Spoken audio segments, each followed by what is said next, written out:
Now, how was the experiment conducted by Messelson and Stell? They grew the E. coli bacteria which contain DNA in a culture medium which contains nitrogen 15. But the DNA inside the bacteria contained nitrogen 14, the normal nitrogen. The bacteria which are growing are having nitrogen 14 in their DNA, but they are cultured, they are grown in a culture medium which contains nitrogen 15.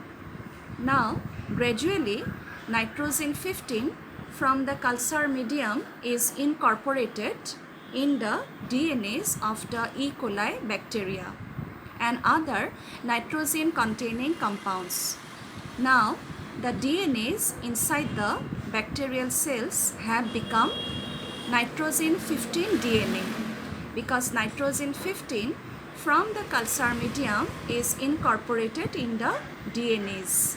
So all the bacteria now have nitrogen 15 DNA. Both the strands are nitrogen 15 DNA strands.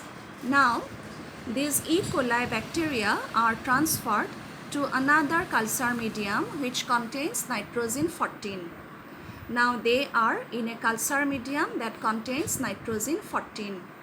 Now replication begins in nitrogen 14 medium, but the DNAs are nitrogen 15.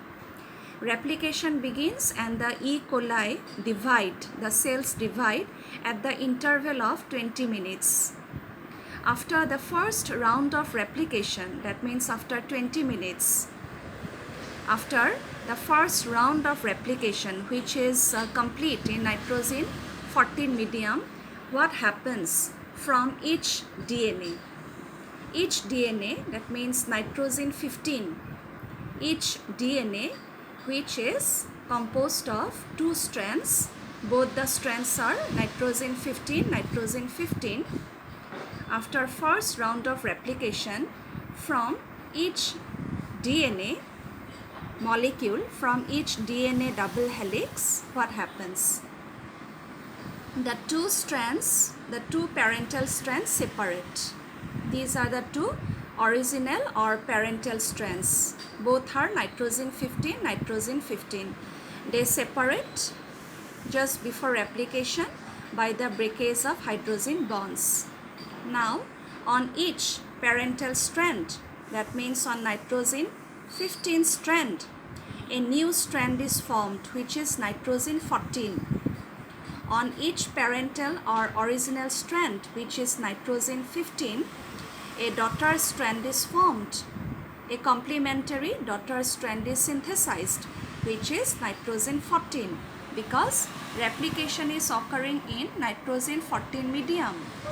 But the original DNAs are nitrogen 15. So these are the original DNA strands.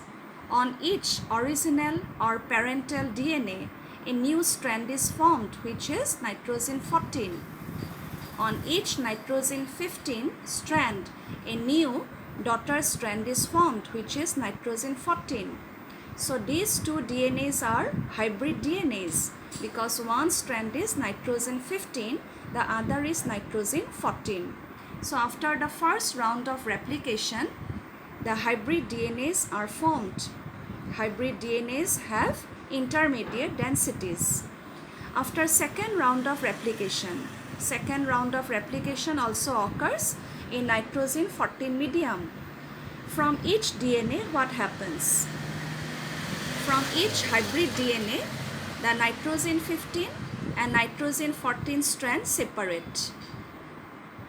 On the nitrogen 15 strand, a nitrogen 14 strand is synthesized.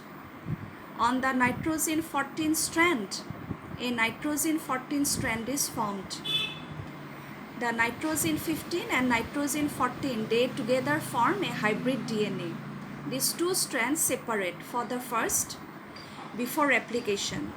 Nitrogen 15 strand, on this a daughter strand is formed which is nitrogen 14. This is the original nitrogen 14 strand. On this a daughter strand is formed, which is nitrogen 14. So this is a hybrid DNA, nitrogen 15, nitrogen 14. This is the light DNA, nitrogen 14, nitrogen 14. Similarly, from this hybrid DNA, nitrogen 15, nitrogen 14, the two parental strands separate. On nitrogen 15, a new strand is formed, which is nitrogen 14. So this is a hybrid DNA. On the nitrogen 14 strand, a new complementary daughter strand is synthesized, which is nitrogen 14.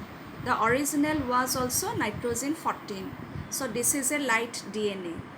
So after second round of replication, that means 40 minutes later, in nitrogen 14 medium, two hybrid DNAs are formed and two light DNAs are formed.